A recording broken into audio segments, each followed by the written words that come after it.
Hello and welcome into Before the Basket alongside Kara Adams. I'm Zion Brown, and we have a loaded show talking IU hoops today. And we'll start with the Hoosiers' most recent game, a 79-78 loss in Assembly Hall to Maryland, where the Terps, Kara, went on a 5-0 run to end the game and kind of steal a win in the final minute. What did you see that really went wrong for IU at the end there? Well, that was a tough one for Indiana. They were controlling the game, super good game back and forth. Indiana went down as much as 10, but then able to come back. Assembly Hall was rocking. It was loud. Things were going well. And then that last minute, things kind of go south. And I'll start with Trey Galloway. He gets the 1-and-1, but then he misses this free throw. So instead of a 3-point lead, Indiana's only got a 2-point lead. And then lots of miscommunication and just lack of defense, which we know we'll get into later, you will.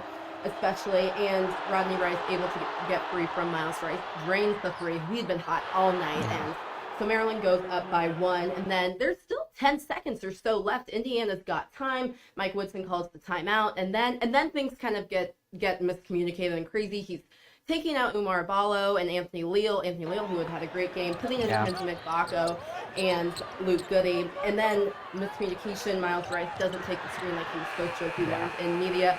Airballs the 3, and Indiana was fit. It was just a crazy ending to that game. I mean, I don't know. When Anthony Leal had the 3-point play that put Indiana up, I think everybody kind of thought, okay, this is it, especially, like you said, Trey Galloway was on the free throw line. But now the Hoosiers have lost 4 of their last 5, and we'll go in depth on Friday's Purdue matchup later. But just from an emotional and like a mental standpoint, Kara, how can this team just rebound and put that poor loss behind them?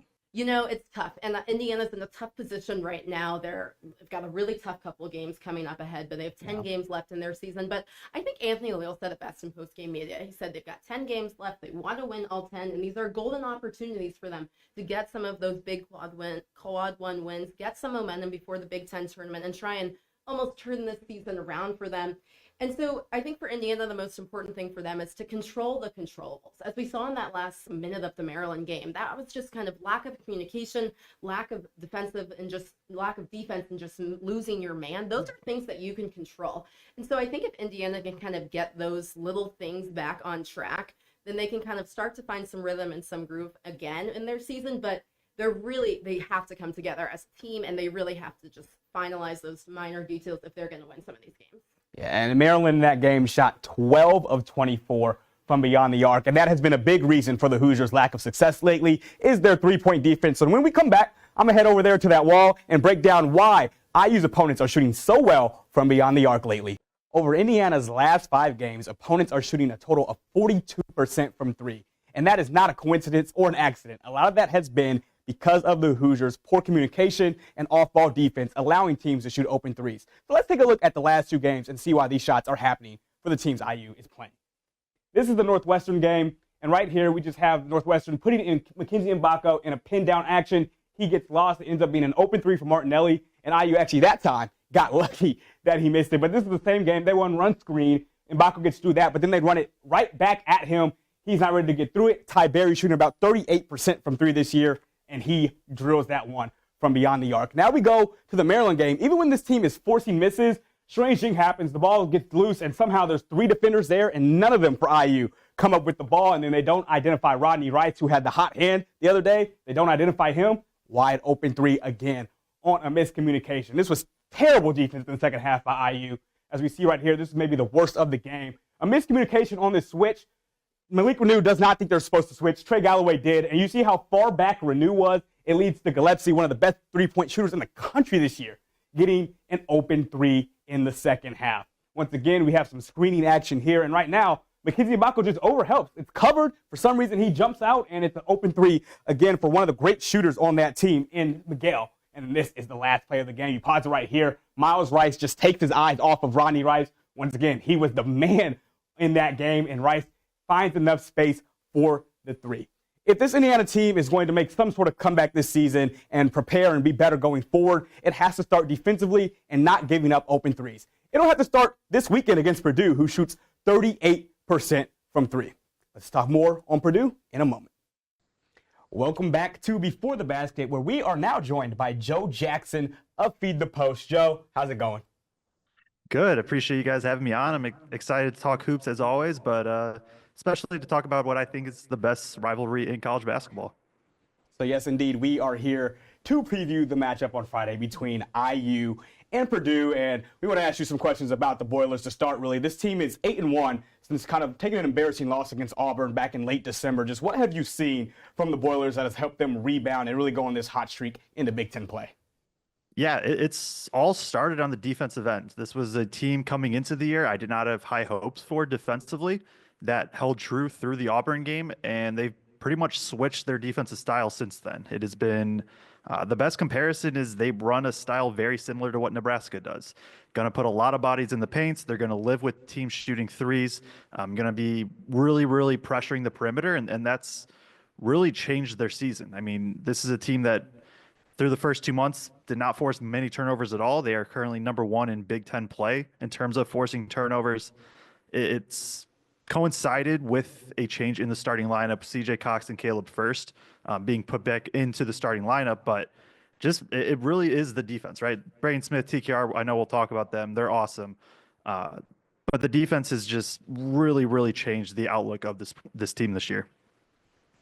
And Purdue's been shooting 38% from behind the arc so far this season. And knowing IU's lack of three-point defense, how will Purdue's three-point shooting affect this game?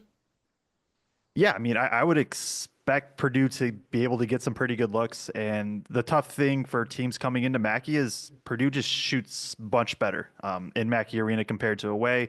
I don't remember the exact splits off the top of my head, but I know it's a decent bit better at home, as it is for probably most teams. But, right, you've seen it 2 to 3 times now, Nebraska and Michigan especially, where they walk in, Purdue doesn't miss, and it's kind of ball game before the game's even started, really, or really got into play. So I think it'll be a pretty pivotal thing how IU wants to defend, because if you try to take away the three, that means you're probably giving up looks to Braden Smith and Trakoff and Ren, and that's not if you're a defense going up against Purdue, that's also not a good answer to have.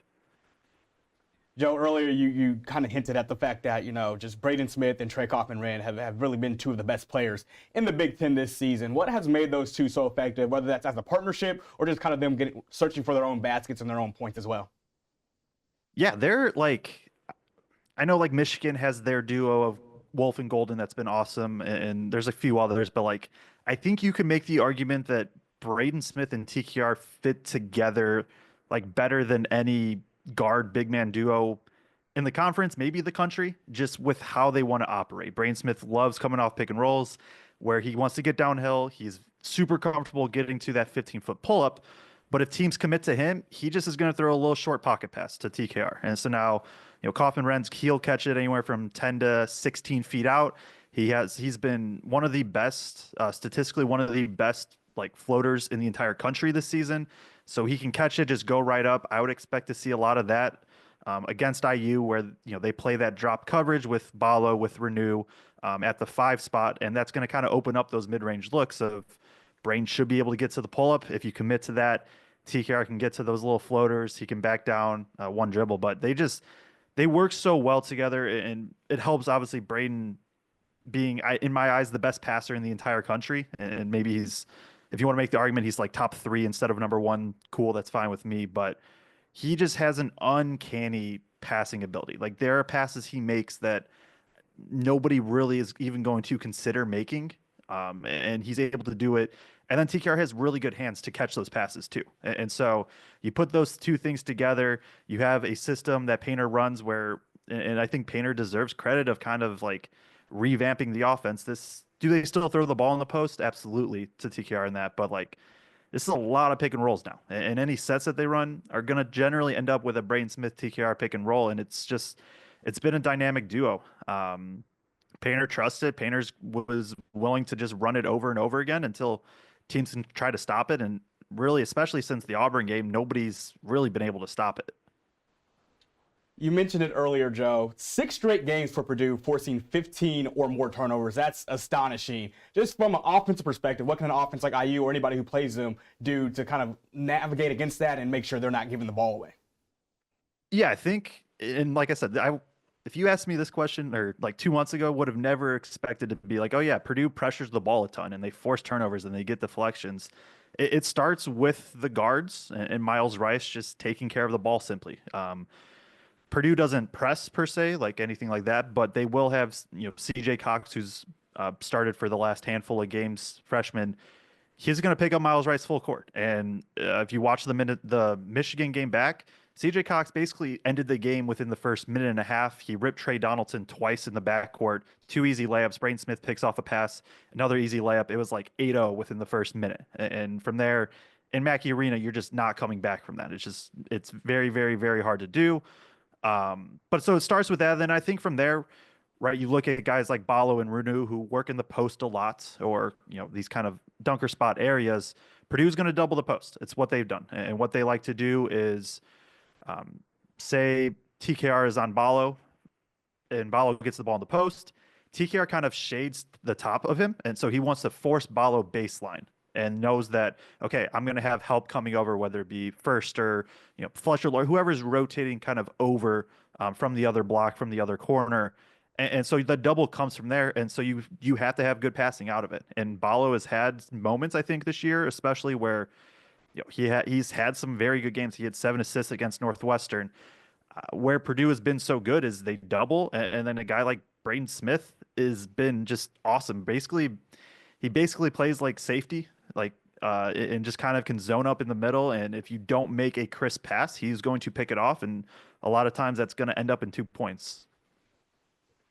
This is a huge rivalry match. Purdue got the best of IU last season, but what do you think Matt Painter's message to his team will be to get them to win this game on Friday night?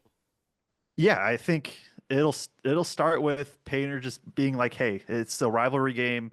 Purdue IU, like, records don't matter, past results don't matter. It is its own little beast. And so I think that's going to be the start, and just making sure. I don't think Purdue's ever, or Purdue or IU are ever going to overlook this game, but right, Purdue has been the better team as of late. IU has been inconsistent. I think the first message is just got to come out of the gate strong. Cannot let IU kind of get into a rhythm, get into a flow, and then from there it's going to be the normal things. Like he always preaches, taking care of the ball. Right, if Purdue takes care of the ball, Painter likes his chances. And so from there, it's taking care of the ball. Being physical defensively now is a pretty big key. And then just kind of being connected, right? Where your rotations are on point. You understand where you need to be offensively, right? They can run 50 plus sets in a game or something like that. Like knowing what you're supposed to do, trusting your teammates to know that they're supposed to do. You put those things together, you don't overlook IU, and that's going to be kind of I would say the generalized talk probably going into the game. I think everyone kind of acknowledges the uphill battle that IU has in this game, but if we woke up on Saturday morning and the Hoosiers won this game, what do you think would be the reason for that? Miles Rice. I have said it kind of all year, and I still think so. I think when he plays well, this team just gets elevated, right? And the thing with IU and with him is there's just been so much inconsistency. You see Miles Rice has this awesome game, and then the next game puts up nothing. Mbako can go for 20, and the next game go for 0, right? So there's going to be a mix of, I think it starts with Rice, and then you got to get a couple other contributors there still too. Probably knock down some threes. Like, I don't think you have to play like an absolute perfect game to beat Purdue if you're IU, but you got to have a lot of players playing well, and that's been the biggest concern I think with IU. Is just it's felt like very rarely have 3 to 4 players put it all together in the same game. They got to do it against Purdue, and I do think that starts with Rice and just what he can do. Like, you're not expecting him to match Braden Smith per se, but if we woke up and IU won, I would expect Rice and Braden Smith to have somewhat similar stat lines, just to the point where you're not like, oh, Braden Smith just dominated that matchup. All right, it's prediction time, Joe. We're all going to give our predictions. We'll start with you. Who wins? What's the score? I'm going to go Purdue 83 to like 72. What do you think, Kara? All right, I'll give the hot take here. Indiana hasn't lost 3 in a row all season. We've talked about them being super inconsistent, but it's a rivalry game. You never know what can happen. I'm going to say IU gets it done. Somehow they have a game. Maybe we've got a guy like Miles Rice who goes off the way Jalen Hood-Schifino did a couple years ago. IU wins it 84-80 in Mackey. I have less belief in IU than really both of you. I am going with Purdue 83-65 in this game. I think especially the last 10 or 12 minutes, as we've seen with IU, the game kind of just gets out of hand and that Purdue takes it. But thank you so much for joining us, Joe. Yeah, appreciate you guys having me on. Make sure to check out all of Joe's work at Feed the Post on YouTube and Substack. And thanks for tuning in to another edition of Before the Basket. We will have coverage live from Mikey. Follow us on IUSTV Sports. And thank you for watching. See you again next week.